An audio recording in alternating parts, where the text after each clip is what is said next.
Ce qu'il faut constater aujourd'hui, c'est que la démographie est galopante un peu partout et la partie de la population qui croît le plus, c'est les personnes plus de 80 ans. Et les politiques et les budgets n'ont pas suivi. Et les générations de personnes âgées maintenant subissent les conséquences d'une société qui n'est pas prête à les accueillir sur tous les plans.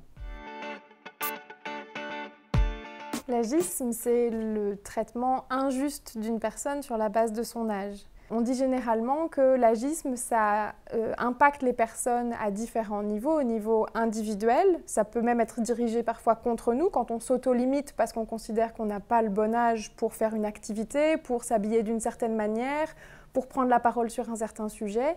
Et puis, ça peut être aussi institutionnel, ça peut être inscrit dans la société. C'est parce que, par exemple, on va avoir une loi ou on peut avoir la politique d'une organisation qui dit en dessous de tel âge, vous n'avez pas le droit ou au-dessus de tel âge, vous n'avez pas le droit de participer. L'agisme, il se manifeste dans notre vie de tous les jours, parfois de manière très inconsciente, quand on utilise des petites phrases ou des expressions comme « c'est pas de mon âge » ou « c'est pas de son âge ». Ou qu'on dit « ah bah tiens, elle est bien conservée pour son âge ».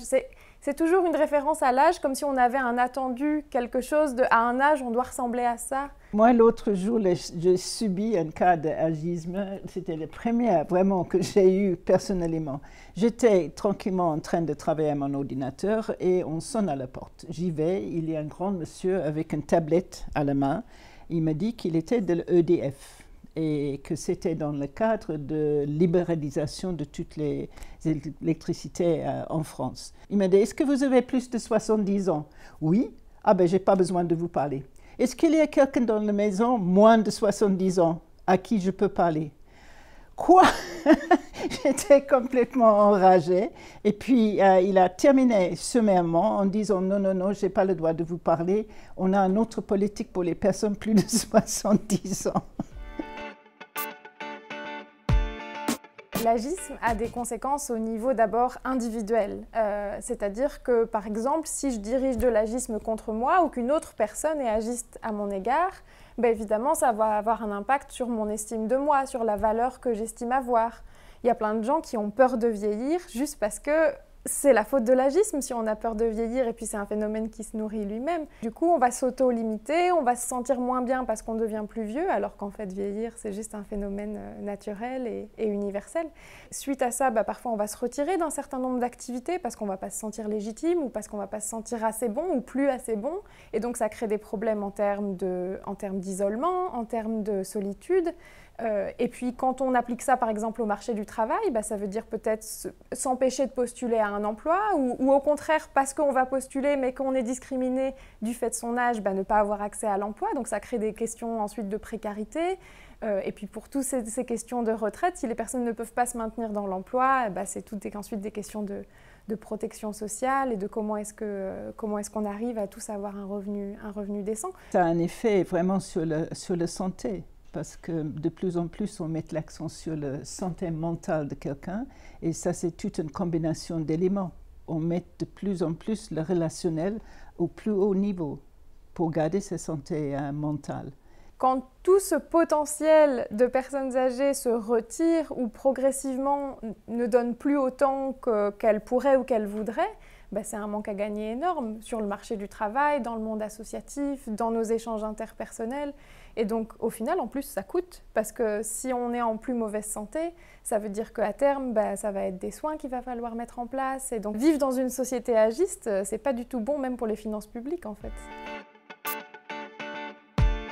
Deux choses qui sont intéressantes. Le premier, c'est l'âge fonctionnel. Est-ce que je suis capable de?